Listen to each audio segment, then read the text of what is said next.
Hello, everyone. Welcome to this webinar on localizing the SDGs, or Sustainable Development Goals, to give them their full name, organised by Alliance and sponsored by TechSoup Global Network.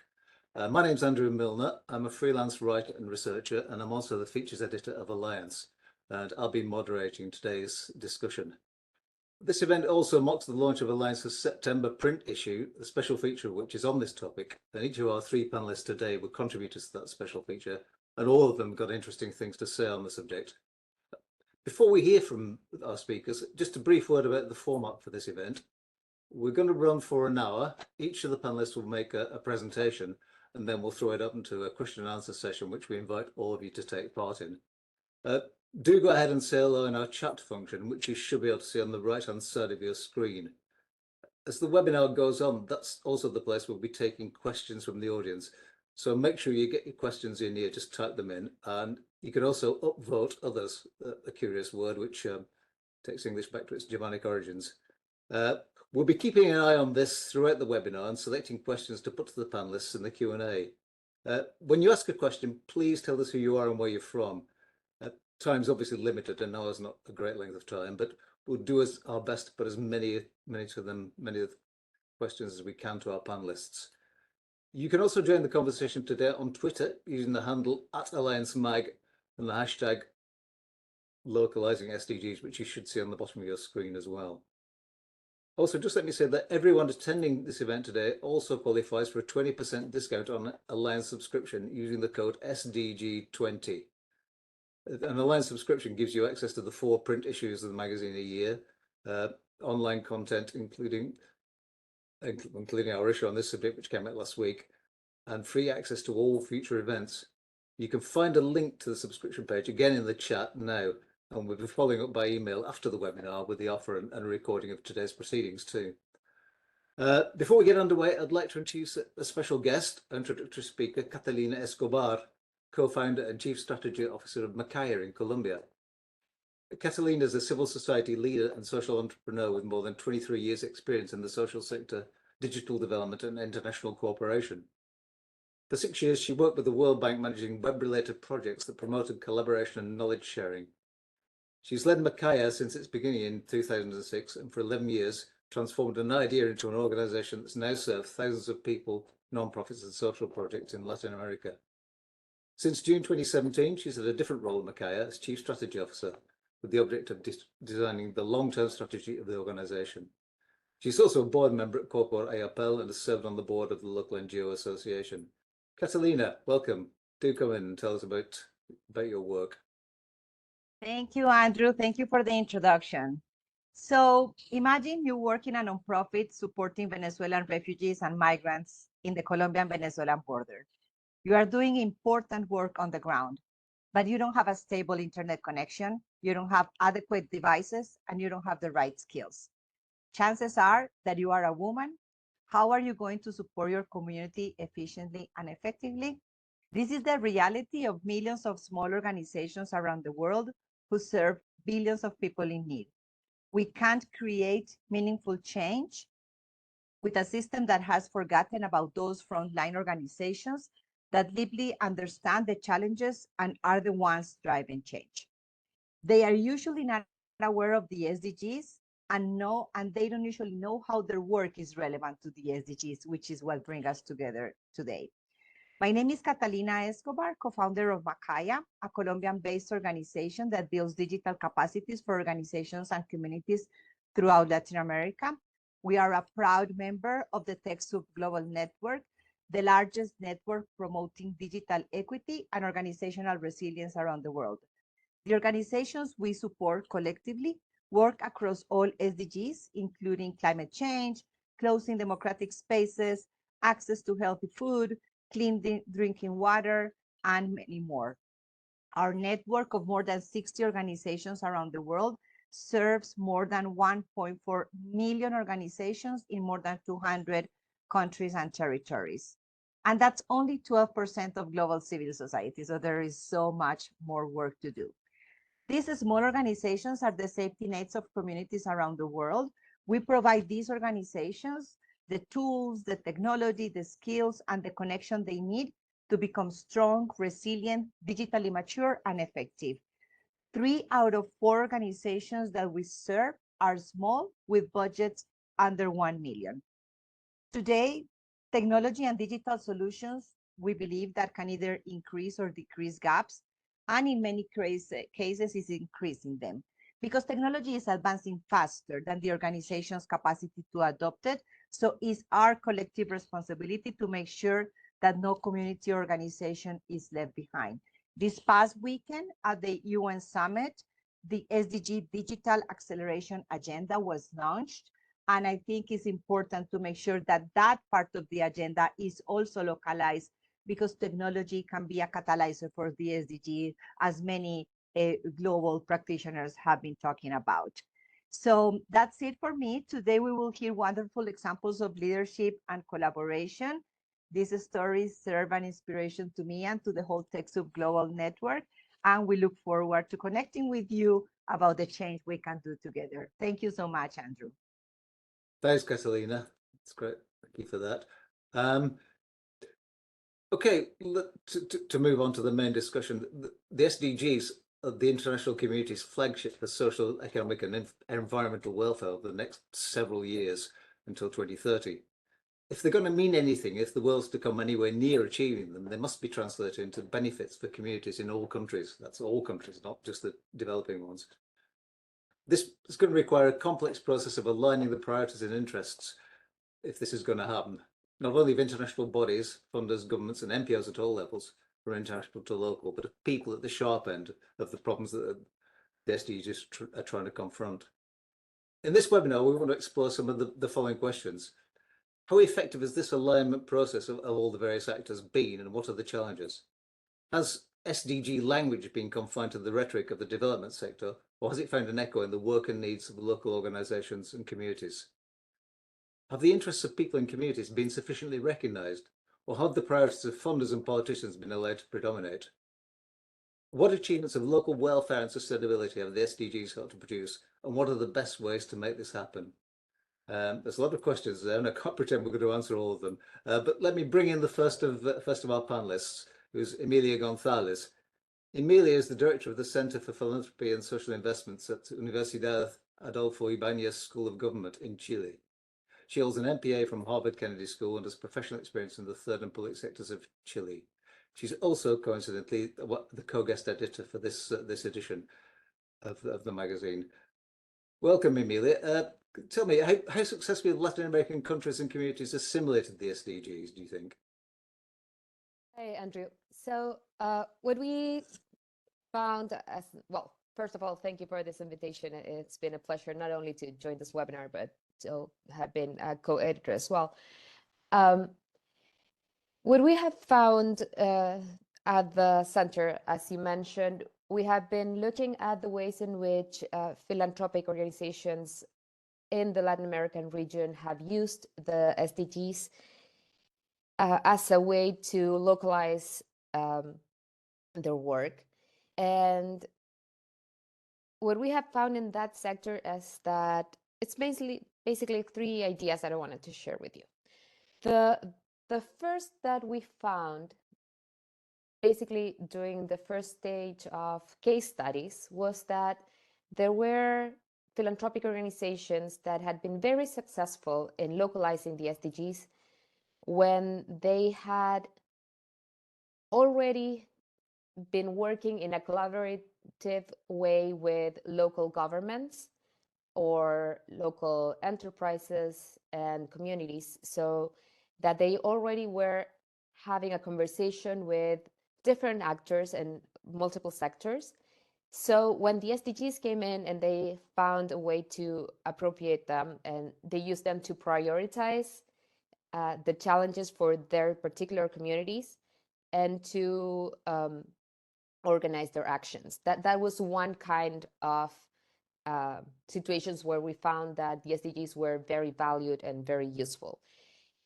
Another type of situation that we found is that the SDGs worked for other types of organizations, mostly community foundations, as a language to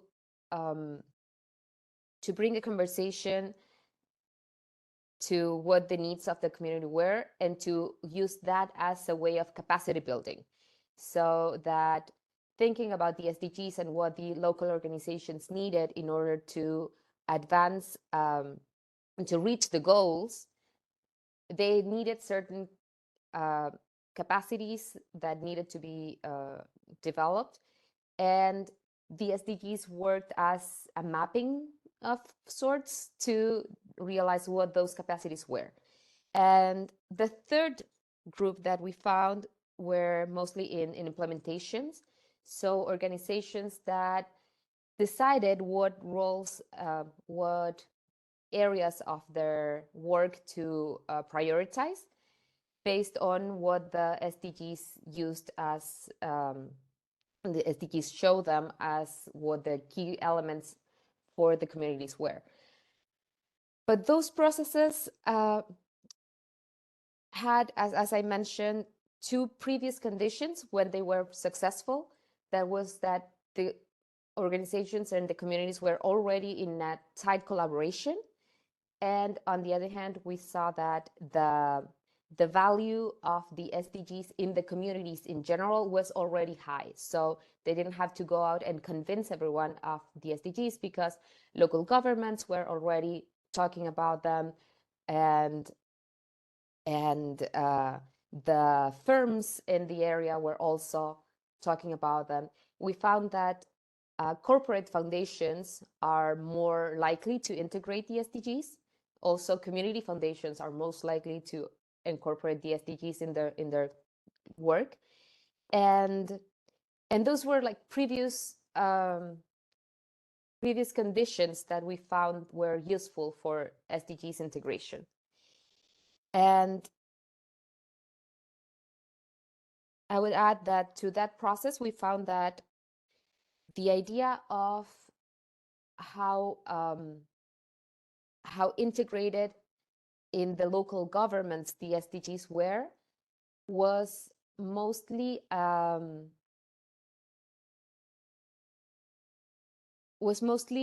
for, in most cases, was valuable, but for certain foundations, just a few cases that we found later in a survey, it was a reason not to go into the SDGs because those were areas that were already being covered.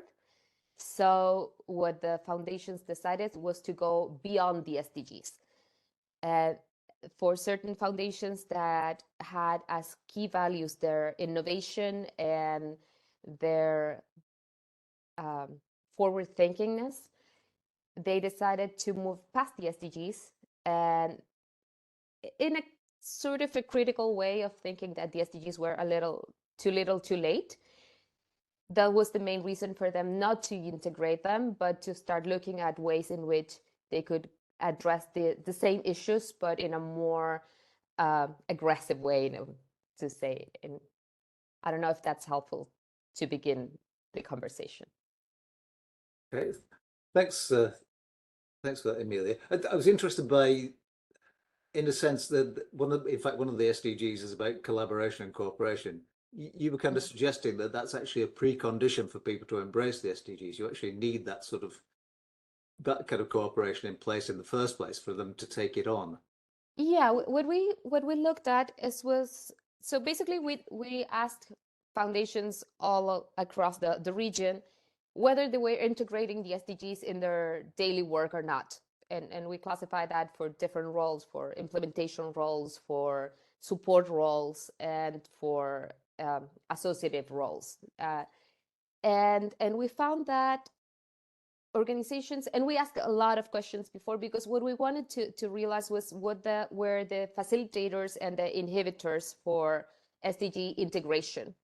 And what we found is that organizations that were already collaborating or already working in several topics, so they had already a systemic view, are way more likely to use the SDGs in their daily work than organizations that work in just one topic, work on a national level, or work mostly by themselves or with one or two partners. So organizations that are collaborative.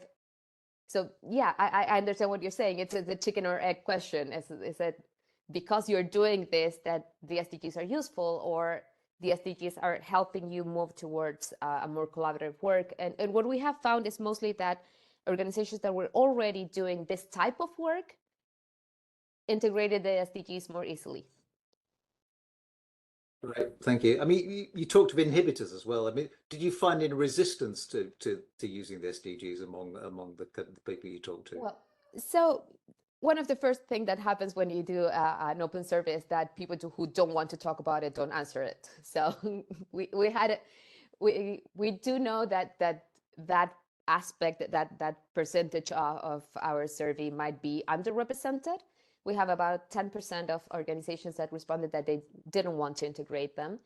And so we separated those in two groups. One is the groups that consider that the SDGs, or basically the multilateral system is too far away to really impact the life of the people they work with.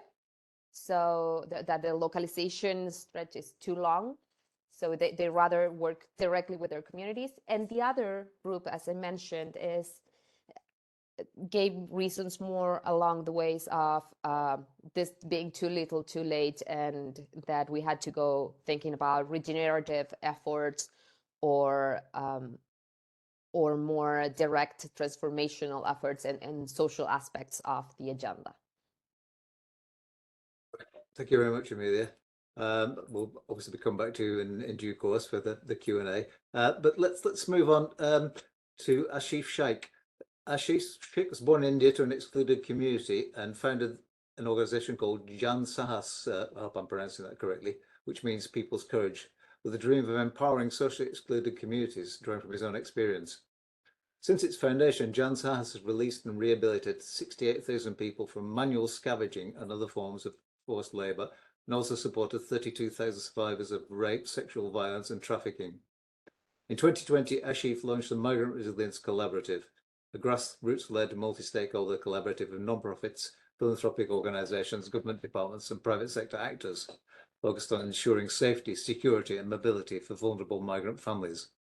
Jan Sahas is now scaling this initiative with local organisations in South and Southeast Asia, in Nepal, in Bangladesh, the Philippines, Indonesia and Cambodia. Among the honours he's achieved over his lifetime are the Harvard Kennedy School's Gleitzman International Award in 2022. He was also named Schwab Foundation Social Innovator of the Year in 2020 and was in the Rockefeller in 2016. Ashif, welcome to you. Tell us, what value do you think the SDGs have been in framing the work of Jan Sahas, and how have you kind of operationalized them? So thank you, Andrew. And first of all, thank you for this opportunity. So my organization, Jan Sahas, is working with the most excluded communities, or like most invisible communities in India from last 2 decades. And these communities such as like migrant workers, survivors of rape and sexual violence, trafficking and manual scavenging. And sometimes people are thinking like the SDG is an external agenda or agenda of the UN organization or agenda promoted by the donor organization or like the philanthropic community. But what we discover in our organization, basically as per our understanding or our context, SDG is very much linked with the problem and the challenges that the communities are facing in our areas where we are supporting the communities. And SDG are also very much linked with the values and the provision of Indian Constitution. And it's very much linked with the like various kind of like the provision in our Constitution.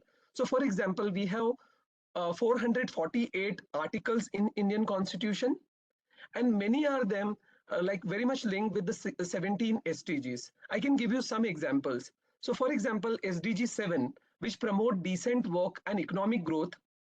And as I shared, we are working with the migrant community, and we are using the technology to create a registry of the migrant people. And as of now, we register about 5 million households and about 25 million individuals in this registry in our country. And these workers are very vulnerable, and like most of the time the level of vulnerability is very high, so they're forced to leave their like source villages and go to the cities And basically, these people are internally migrating. And in India, we have about 200 million people who are migrating from one place to another place for job or employment opportunity. At the same time, we have 7,000 social security benefits available for the poor people, including migrants. So basically, we are using technology, registering these workers and facilitating entitlement delivery to the migrants to increase their resilience and their power. And same time, we are also using technology to help the workers if they fall into the any kind of like difficulty like trafficking or forced labor. So we are running a helpline, and that helpline receive as of now about 70,000 calls from the migrant people. And basically, we are providing comprehensive support to the community. So basically, what I'm trying to establish here, ki our work with the migrants is very much linked with the SDG. And basically, in each and every aspect of our work, we what we realize ki like our activities or our interventions are very much like aligned and work, and we are not forcefully trying to do this. I can give you just one another example about SDG 13, which focus on how to combat climate change and its effects. So recently I visited one village in the central part of India, and basically 60% community members or villagers said that they are migrating from their village to the neighboring city or like a big city for job or employment opportunity, because they are not able to get a job there. And basically, interestingly, sometimes we thought that this whole like the conversation about the climate change is comes from developed countries, and very different kind of like the people are discussing about the climate change. But in that village, everybody is aware about the climate change. Only the thing is that their language and their like articulation is very different from the people who privilege, and they are basically discussing about the climate change. So basically, how we can share the problem challenges and our effort with the community in their language or their words, so they easily basically connect with the climate change as well as with the SDG. So in this village, basically, we realize that 60% people are migrating. They are very much aware, and basically we are providing support, medium-term support and the long-term support to the migrants.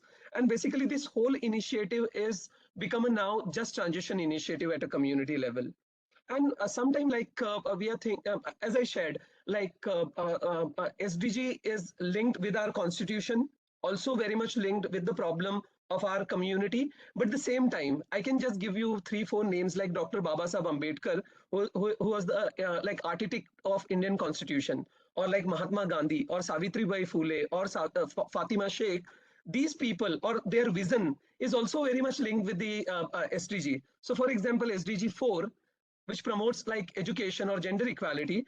And basically, the vision of these leaders in my country, their vision is also very much similar. So how we can use the vision of these kind of like the leaders at the community level, so community can easily connect with the SDG, and that we are trying to do. And the last example that I wanted to share here, so every month in my organization, we basically publish a monthly newsletter, and every month we take one SDG and we try to go into the deeper what kind of like the challenges are there at a community level for this particular SDG, and what kind of like the efforts from the community, from the civil society organization, from the government is going on to like achieve that particular SDG. So I think from my perspective or our experience in the organization, basically how we can localize the SDG for the effective implementation towards the SDG achievement. So yeah. Great, thank you, Ashif. I mean, it sounds to me in some ways as if you're a kind of like mediating organization. You're interpreting the sort of the language of the SDGs for local communities. Is that fair? You're a sort of a go-between. Yeah. Yeah, at one level, you are completely right. But just I wanted to add one another point. So sometimes like these kind of things are very much important, like the SDG. But actually in our community, what we realize, all the issues related to like workers or climate change or education or gender equality, these kind of like the issues or challenges related to these issues communities are facing from last many years or many decades or centuries. What we are trying to do, we are just using their language to articulate the SDG or like the intervention, so they can basically connect. If the community, local communities are not connect, then it's a problem of like always people are thinking ki this is the external agenda. So I think if we can articulate properly and understand properly and try to convince or try to like present to the community properly, I think then the community can take a responsibility, and community can take ownership to implement the intervention towards the SDG, and that we are trying to do in our organization. Right. Could I just ask you, have the SDGs allowed JANSAS to sort of to extend the scope of its work, for instance, by aligning priorities with other actors collaborating? Has it opened doors for you in that respect?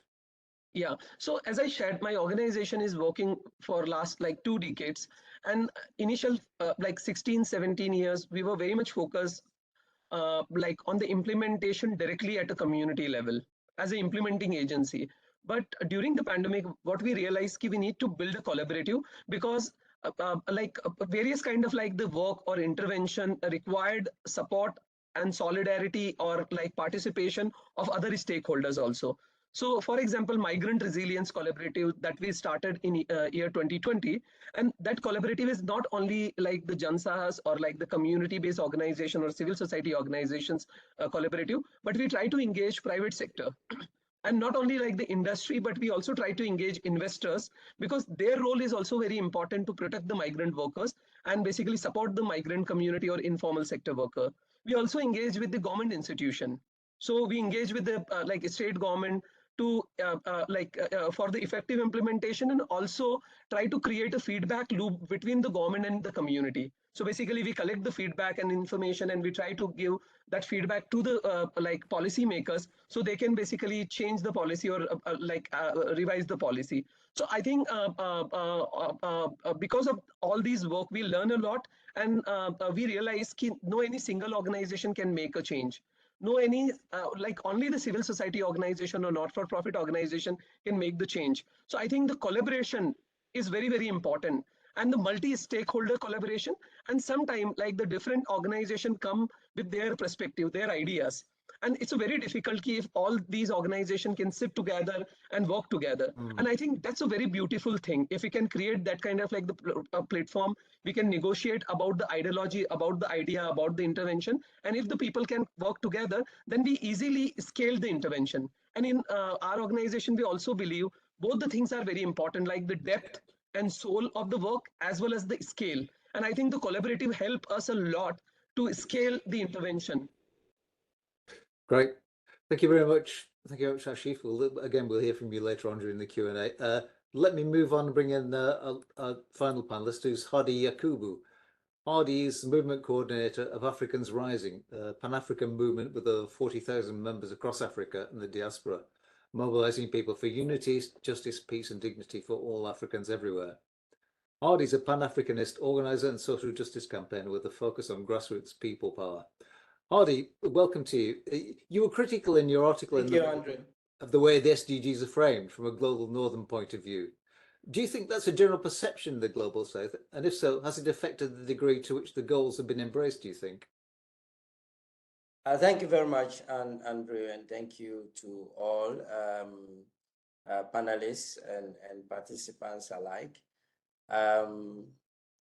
As Africans Rising, we work on different aspects of things that touch on several cross-cutting areas to do with the goals, goals 16, 13, 1, 2, 5, 10, 8. Primarily, we're focusing on, as you mentioned, building solidarity and unity on things about economic justice, about climate justice, gender justice, and things like that.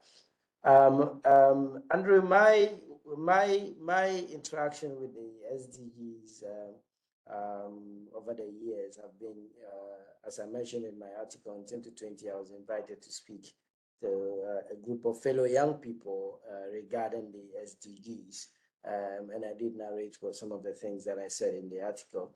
A year prior to that, I had written a paper on the awareness of and knowledge of the SDGs amongst university students. And these are basically young university students in Ghana. And you know, it turned out very interesting results. Majority, almost 95% of the respondents said they were aware of the SDGs. But then you went ahead to ask them what were the SDGs, and you found that there was a lack in real knowledge about what the SDGs were. As a matter of fact, one of the students answered that he thought the SDGs were the new policies of the Students' Representative Council. It was very hilarious, but also pointed to something very serious regarding how the SDGs had been embraced. But even more seriously, if we asked people if what they thought regarding whether those they interacted with on a daily basis were aware of the SDGs, only 14% in my study said that they were actually they thought people were actually aware of the SDGs. So it points to a real issue. And then when I was speaking to young people in the summit in Ghana, one of the things that I mentioned very critically, which I think is actually also quite relevant now, is the way, the framing, the kind of the lack of concentration on the root causes of issues. For instance, when we're talking about the issue of poverty, or the issue of hunger, or the issue of inequality, or the issue of climate, we are talking about issues that fundamentally have to do with a certain architecture, global architecture, that is friendly, you know, to some of the policies and actions that are making these things possible. And if you look at inequality, for example, you would see the kind of worsening situation that we are having, in the sense that more people more wealth is being created, no doubt. And if you followed Oxfam's reports about a lot of these things, you would see how more wealth is being created, but more and more of that wealth is being concentrated in the hands of just a few, whilst the majority of the world population is actually suffering. In Africa, for instance, we've had several issues, and one of them having been that instead of incidence of poverty actually reducing, we are having increasing levels of these issues. And you ask yourself, why is that the case? And basically the issue is that the goals have presented very noble ideas, very noble objectives for the world to achieve. But without tackling exactly what has produced these problems in the first place, you're just going to be dealing with the symptoms. And a lot of the things that we're talking about are the symptoms. And one of the issues that we work on, for instance, is climate justice. Now, if we are talking about climate justice, I'll just paint a scenario for you. We have a system of international development economic system that is based mostly on extractivist profiteering, rather than, you know, concern for people. So when you look at it from that perspective, you see why banks, a lot of banks are pumping billions of dollars into the funding of fossil fuels, which we all know is a culprit in the creation of the problem that we are facing in the climate catastrophe. Then you have more investments coming upstream. And I was just reading another report yesterday that talked about how more investments are being made in this particular sector. So it's like we are in a ditch, and instead of thinking of how to get out, we are continuing to dig the same ditch in which we are in.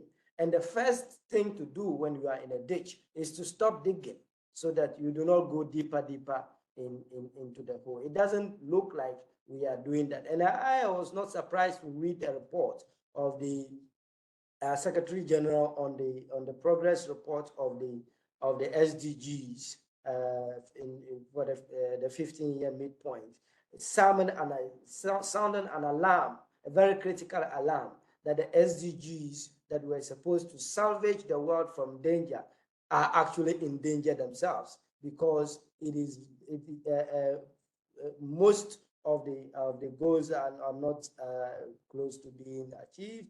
And if we do not take action now, most of them would just be pipe dreams. So I think that this system that has been operating, and within the framework of which that the goals have been crafted, needs to be looked at. I think one of the critical things that amends that can be made is not to necessarily look at the goals in and of themselves, but is to go and look at what is the framework within which these goals were created, and is that framework contributing to us not being able to get to where we are in, and for us, especially in the global south, in especially Africa, this is a huge issue, and there's been talk, for instance, recently about the debt situation. And if you know, if you recall, the Jubilee 2000 campaign was exactly about this. You know, there was massive debt, you know, during the beginning of the 2000s, that was caused largely, if you look at Africa, for instance, largely because of serious neoliberal policies that were foisted on the continent for 3 decades. And that did not produce anything but massive debt and huge poverty. Ghana, where I am now, had to go to the HIPIC initiative, Highly Indebted Poor Countries Initiative. And many African countries had to go. Today, we are almost back to the same point where we were 20 or so years ago, where campaigns are now being waged again for the debt to be cancelled. Why is that?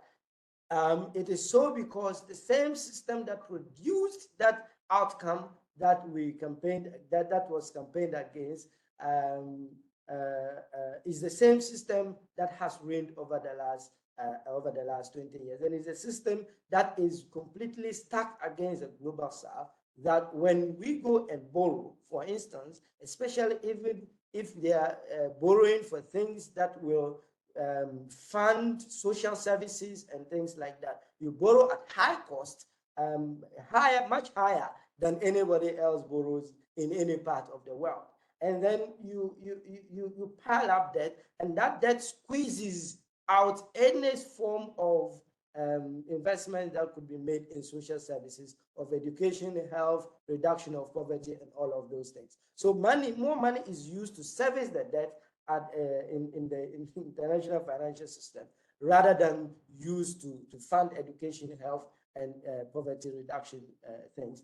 Those multilateral institutions that are supposed to be driving the achievement of these goals, I'm talking here about the World Bank and the IMF, are some of the culprits in pushing policies that prioritize returns to investors necessarily, rather than what the people ought to be benefiting from them. And if you look at some of the austerity measures that have crippled social services, if you look at some of the layout, we are talking about decent work and employment, layouts of people who should be working. We're talking about divestment of critical public funding from economic activity, real economic activity. Those are some of the things that are fueled by policies. And then we have our own local what you call leadership that is linked to some of these things that in most cases would pay lip service to some of these things. Now, it's not all doom and gloom. As you know, young people, young innovators, entrepreneurs, and all of that are rising up, and we are in a unique position, driving solidarity amongst these young people who are bringing out innovations that can accelerate access to education and whatnot.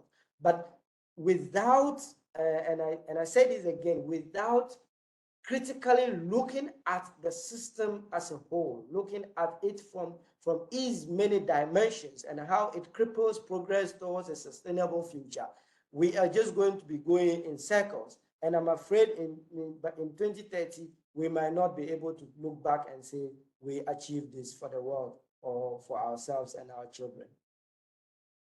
Thanks, Hardy. That's a very bracing view of affairs. I like your metaphor about the first thing you do if you're in a ditch is to stop digging.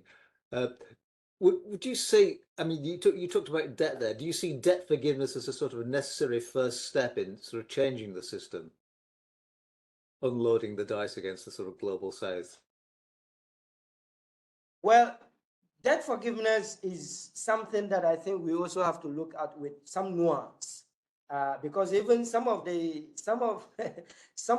there's political economy to some of the debt situations in some of the countries that I've mentioned, especially in the global south. So for instance, there are countries where the debt is accumulated in a way that has actually not gone to the services that are supposed to be, and without the consent of the people. In such a case, when you forgive the debt,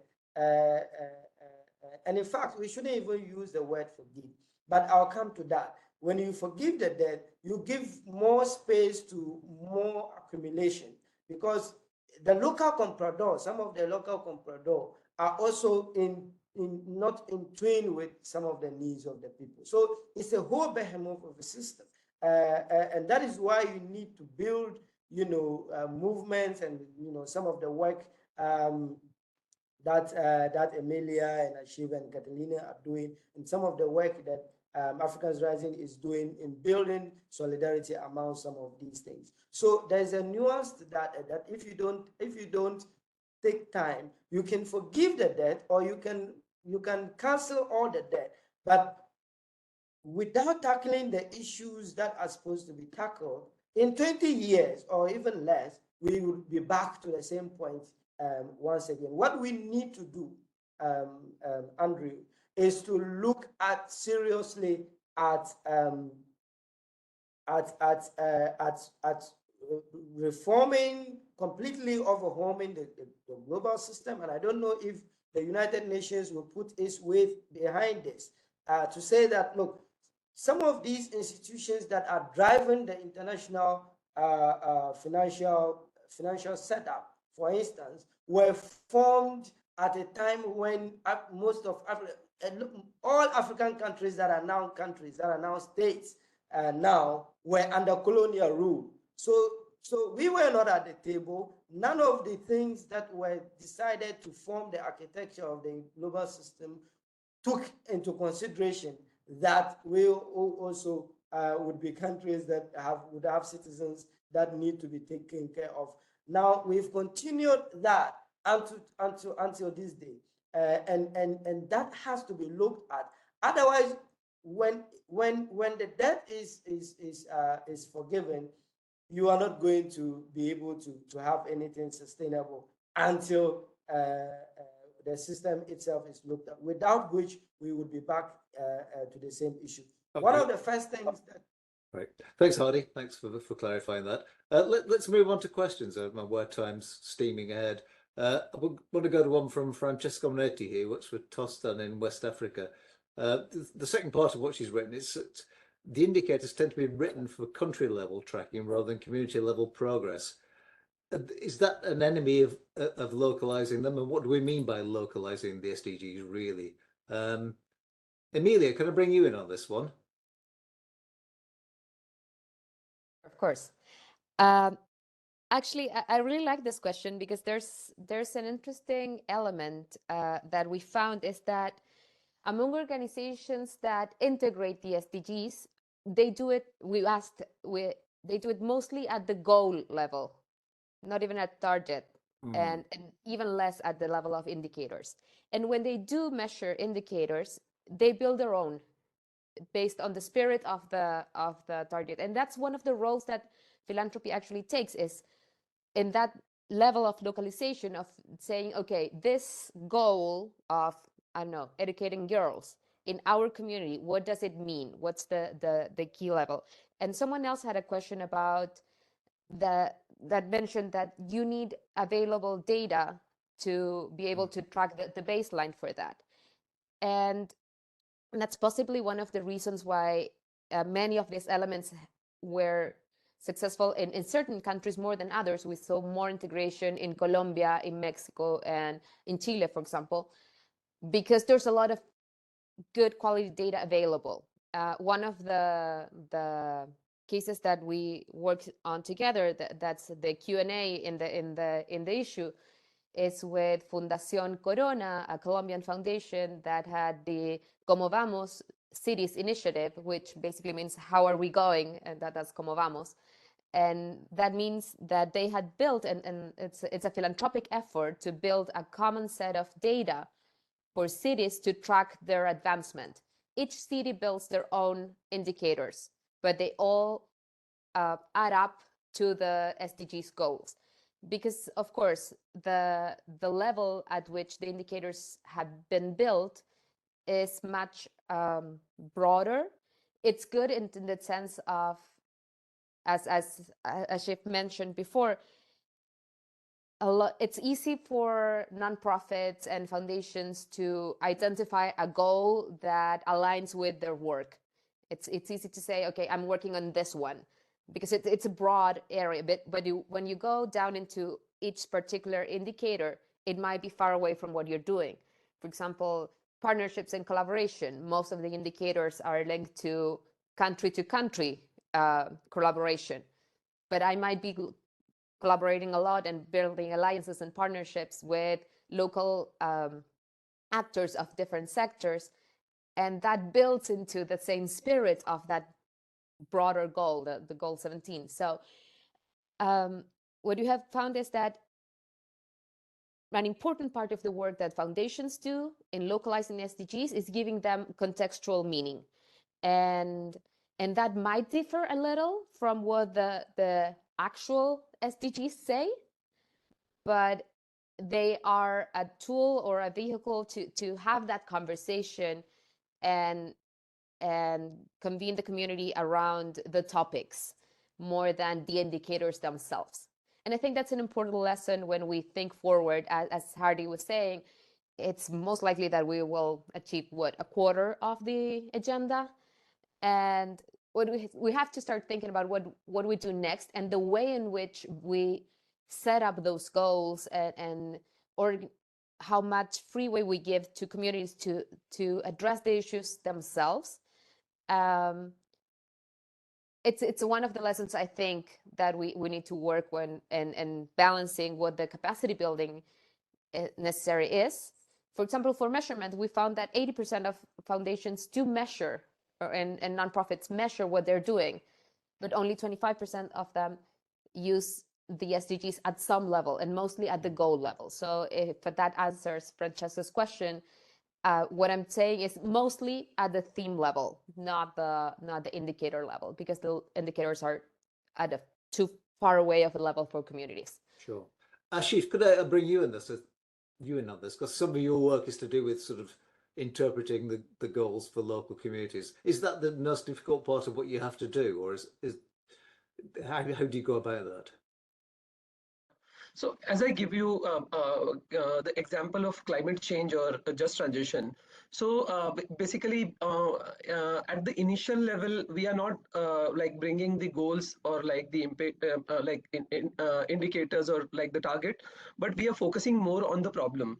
So if the community can understand the problem and basically if they can connect with the problem, so basically in that context, they are looking the SDG as a solution. These are the basically like the strategies or like the things are available to change our situation. So as far as the climate change is concerned, um, we basically had a very like detailed conversation with the community why you are migrating, and people very easily identify the few like the factors or levers.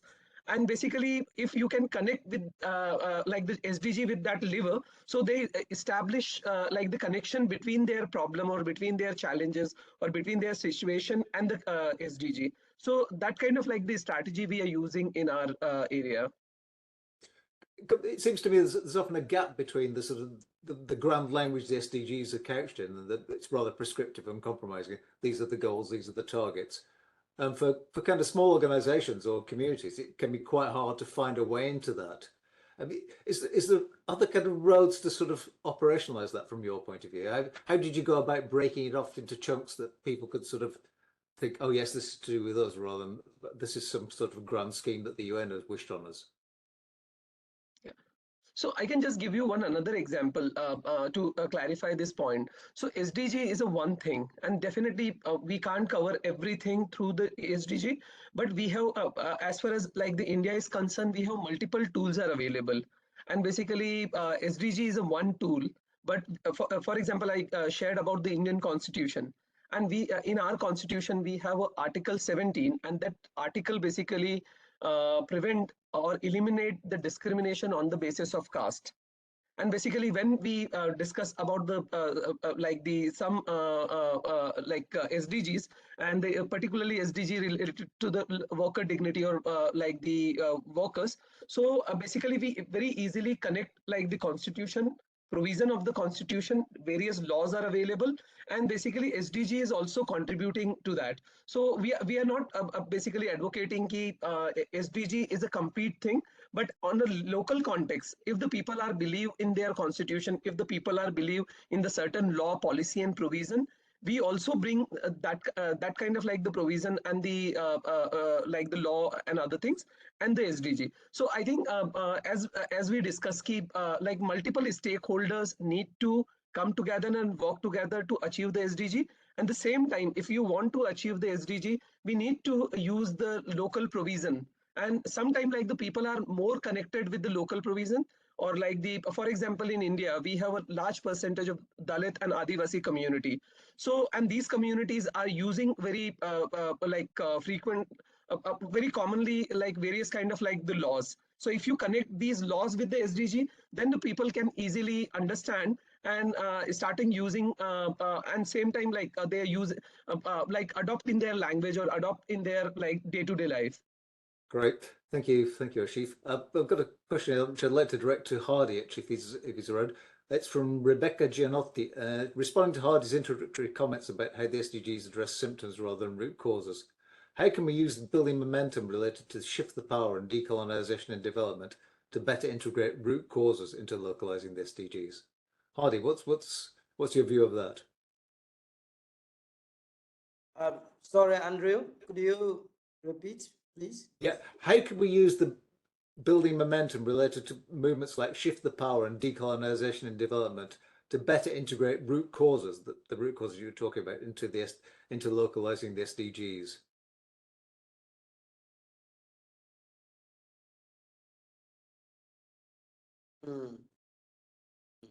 No, I think it's an important conversation. One of the things that that momentum can be done is through real and genuine partnerships.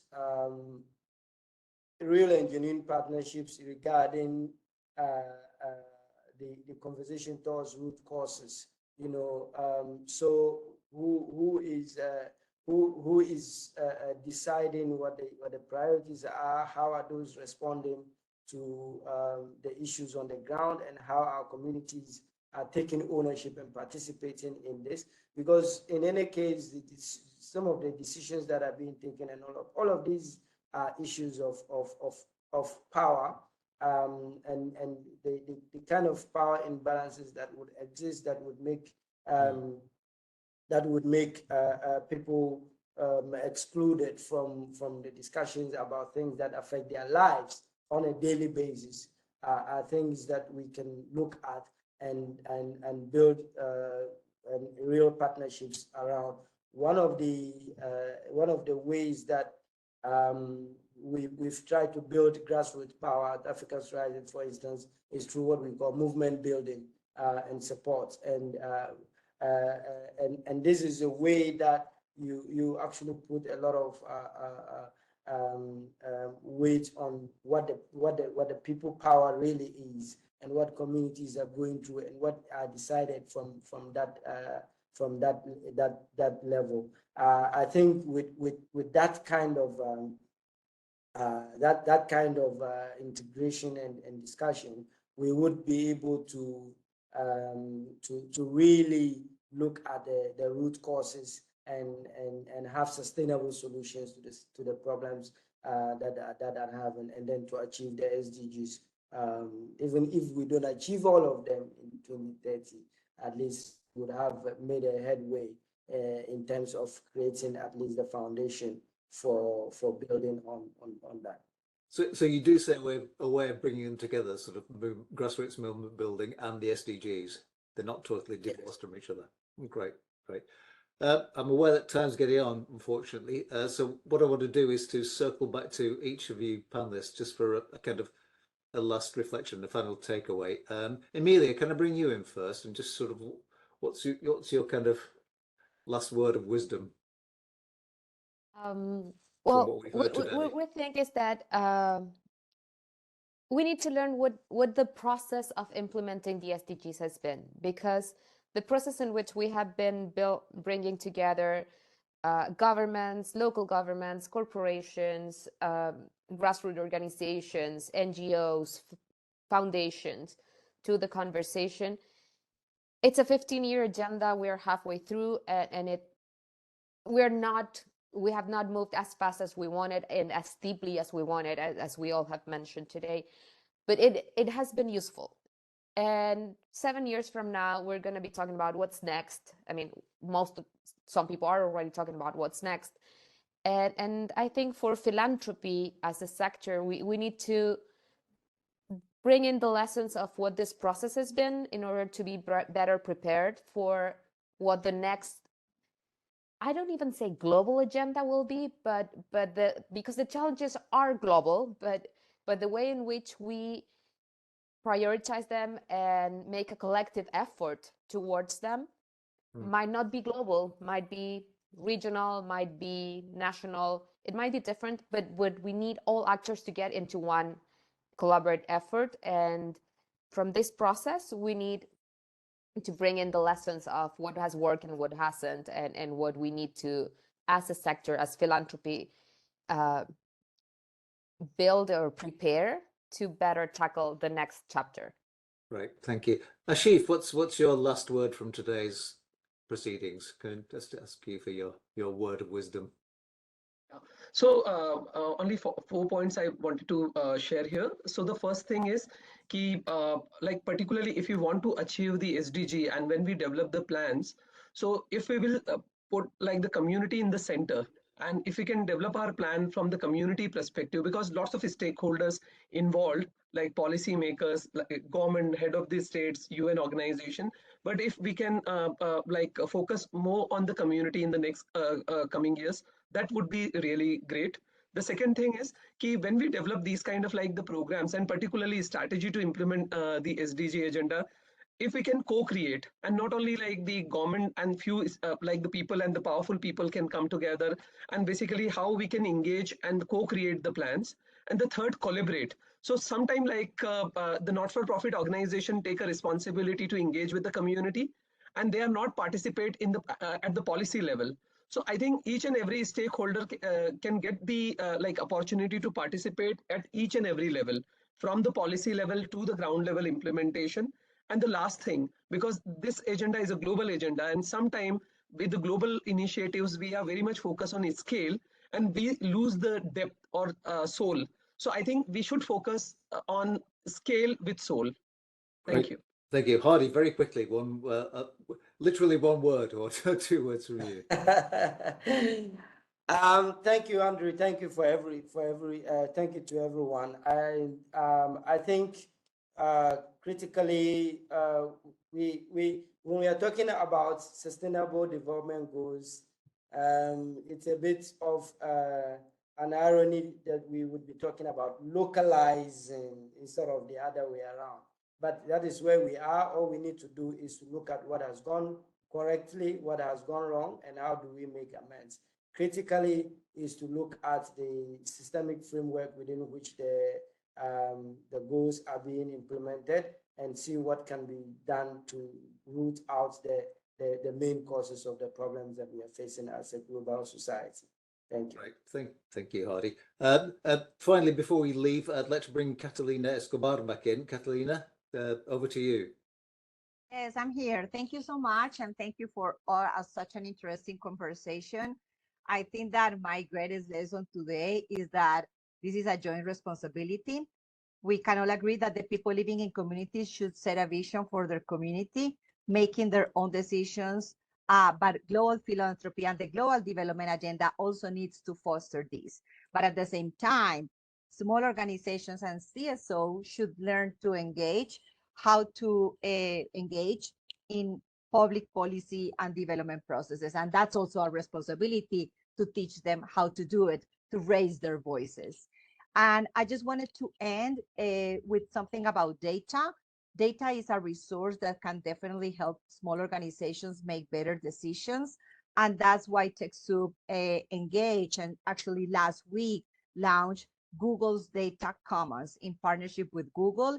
It's a tool powered by artificial intelligence to ensure that small organizations can make sense of data and can make better informed decisions and make more progress against the goals. We are working with partners around the world to create individual topic pages around different development topics that help small organizations make sense of data against challenges related to their mission. So for example, with CEMEFI in Mexico, we are working and we have created individual topic pages to help organizations understand how gender and food insecurity relate, for example. And we're just getting started. So at TechSoup, we are putting all this knowledge and all these tools into the hands of small organizations so they can raise their voice and they can really localize the SDGs. Thank you so much, Andrew. Okay, thank you. Thanks to all concerned. Just as a reminder, if you want to take up the offer of 20% discount on Alliance, use the link in the chat and the code SDG20. Just a big thanks to everyone from our panelists for their time and their wisdom, to Catalina Escobar and to TechSoup Global Network for sponsoring today's event. Also, I should say thanks to the Alliance team, especially to Ian Begoldick, who's put this whole thing together, and most of all to you for taking part. We will see you again at one of our future events. Thanks to all involved, and goodbye. Thank you. Bye. Thank you. Thanks, everyone. Bye. Thank you, Thank Andrew. you. Bye. Thank you. Have a good day.